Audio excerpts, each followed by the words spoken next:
Assalamu alaikum. Now we have to do main points of our last chapter, that is chapter number 4. Okay. And in chapter number 4, only this topic, histogram, is included in our syllabus. So I have written main points only that is related to histogram. Okay. So actually one more thing बेटा, मैंने जो ये main points है इनको मैंने fill in the blanks की form में इसलिए लिखा है ताकि आप इसको जरा अच्छी तरह पढ़ सकें. Okay.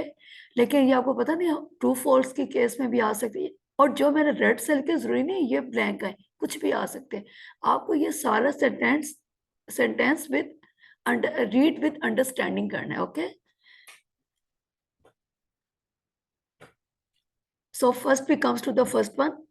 The number of times each value appears is called its frequency. Okay. In histogram, the number of times each value appears is called its frequency. Okay. Frequency को इंग्लिश में वैसे भी नंबर ही कहते हैं. Second, table shows frequency is called frequency table. Third, I think so both of these two are very much easier. Third one, in a histogram, the area of rectangle, node height are proportional to the frequencies. Okay. Sorry. I have to draw a rectangle so that I will clear this. Look front. Suppose this is first rectangle. I have to just change the color.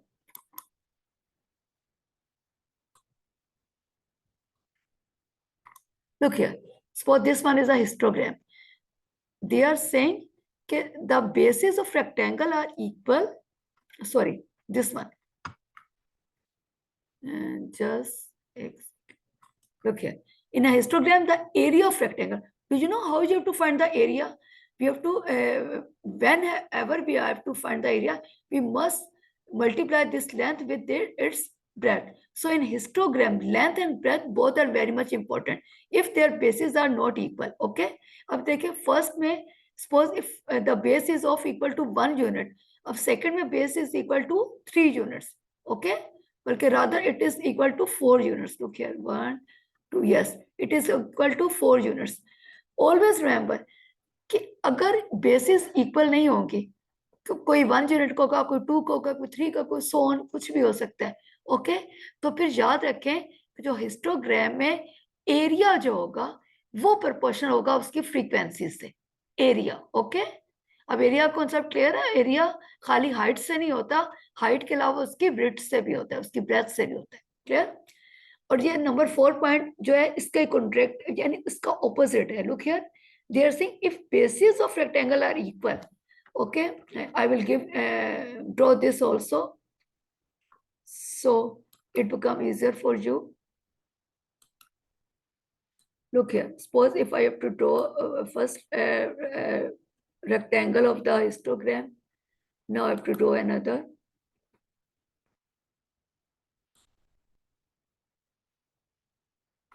Do you observe in this case both rectangle have the same basis. Look here, जितनी measurement इस first purple वाले में same measurement इस yellow वाले में. This mean अगर basis same है फिर जो इसके रेक्टेंगल होंगे ये किस चीज का प्रोपोर्शनल होंगे, ये इसकी हाइट का होंगे. लेकिन अगर बेसिस सेम नहीं है, जैसे इस केस में बेसिस सेम नहीं है, फिर वो हाइट के प्रोपोर्शनल नहीं होंगे, वो किसके प्रोपोर्शनल होंगे, एरिया के. अब ये क्लियर हुआ बेटा. Okay, I repeat it also again for you. In a histogram, the area of rectangle node height are proportional to the frequencies. और ये किस केस में होंगे, if bases are not equal. But if bases of rectangle are equal, then the height of rectangle are proportional to their frequencies. Clear? Now we move towards the next one. Okay, first I have to remove this. Just wait. Okay. Okay, now we comes to the next, the first one, fifth one. In contrast to a bar graph. Okay, but a bar graph में आपने देखा होगा there are space between the bars, but here in histogram there is no space between rectangles in a histogram. ये तो I think so आपको already पता है. Number 6, horizontal axis, पता है ना वो एक्सिस जो लेफ्ट टू राइट मूव करे, that is called horizontal axis. Okay, I have to draw for it you. Horizontal axis बेटा क्या होता है, जो लेफ्ट टू राइट मूव करे, that is called horizontal axis. In a histogram, what does it shows? It shows a number line. इस पे आप different numbers, यानी जो आपके पास ग्रुप या अनग्रुप डाटा होता है उसके अकॉर्डिंग आप नंबर्स लिखते हैं. Okay, horizontal axis in histogram is a number line. Number 7, in histogram values are arrange in certain order. याद रखिए हिस्टोग्राम में हमेशा values are arrange in certain order. Without order वो आप अरेंज नहीं करते, उसमें एक certain order according to the question given होता है, आप उसको करते हो. और किस पे करते हो, हॉरिजॉन्टल एक्सिस. वाई, क्योंकि हॉरिजॉन्टल एक्सिस ही तो कोई तो आप नंबर लाइन कहेंगे. ओके, अब नंबर 8, द इंटरवल. अगर ग्रुप डाटा है, अगर ये इंटरवल गिवन है 25 is less than equal to x and x is less than 30. लेकिन आप ये कह रहे हैं less than equal, this mean 25 is include, but here the x is less than 30. तो 30 से लेस क्या नंबर होता है, 29. ओके, तो ये लिखे है कि द इंटरवल, ये जो इंटरवल गिवन है, इंक्लूड्स द लेंथ 25. ये 25 इसमें इंक्लूड है, but does not include the length 30. इसका मतलब है इस इंटरवल में बेटा कौन कौन सी वैल्यूज आएंगी, 25, 26, 27, 28 एंड 29. क्या 30 आएगी, नहीं. क्यों, क्योंकि बोले उन्होंने बताया कि x जो है वो 30 से लेस है. क्लियर हो गया. Number 9, in histogram the lowest and the highest frequencies can easily be identified in ungrouped और group data. आपको पता है horizontal axis वैसे ही ये शो करेगा नंबर लाइन को, चाहे ग्रुप है चाहे अनग्रुप डाटा. अगर अनग्रुप है तो कुछ वैल्यूज गिवन होंगी, ठीक है, तो आपको इजिली आप आइडेंटिफाई कर सकते हो. इन हिस्टोग्राम द लोएस्ट, जो उसकी कम से कम या हाईएस्ट फ्रीक्वेंसी होगी, वो आप इजिली आइडेंटिफाई कर सकते हो बोथ केसेस में, चाहे अनग्रुप हो चाहे ग्रुप हो. पता ना बेटा, आपने स्टार्ट में अनग्रुप डाटा भी पढ़ा, उसके बाद आपने ग्रुप डाटा भी पढ़ा हिस्टोग्राम में. Number 10, histogram can be used to display large set of group data clearly. अगर बहुत बड़े सेट ऑफ डाटा हो तो हम हिस्टोग्राम में बड़े आराम से इसको शो कर सकते हैं. जो बाकी प्रेजेंटेशन होती है स्टैट्स की, जैसे हमने पहले पढ़ी थी, डॉट ग्राम पढ़ी थी, स्टेम एंड लीफ, वो उसमें बहुत ज्यादा अगर लार्ज ग्रुप डाटा हो तो उसको लोकेट करना वाले डिफिकल्ट होता है. लेकिन हिस्टोग्राम में बहुत बड़ी अगर वैल्यूज भी गिवन हो तो हम उसको इजिली लोकेट कर सकते हैं. पता ना, अगर जीरो से सपोज है कि स्टार्ट फ्रॉम 55 या 1000, तो हम पहले स्टार्ट में हम अनइवन डालते हैं. आई थिंक सर ये वाली बात आपको क्लियर हो गया. अनइवन डालते हैं उसके बाद हम वो उसको स्टार्ट करते हैं. I think okay, I have to draw for you ताकि आपको ये क्लियर हो जाए. देखें बेटा, ये सपोज आपने, ये आपके पास एक है, तो आप क्या करते हो, फिर आप थोड़ी सी अनइवन डालते हो, पता ना, आप पहले ऊपर डालते हो और फिर उसके बाद यहां से अब आप क्या स्टार्ट करेंगे, वेट. खैर, सपोज आपने जो भी अपना हिस्टोग्राम लेना, you have to start from it. Okay, from here.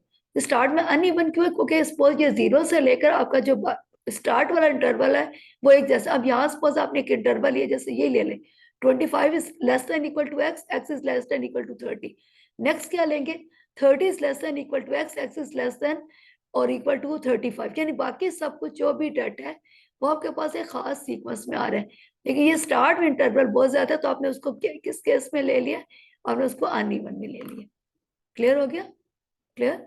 Okay, so I have to remove this.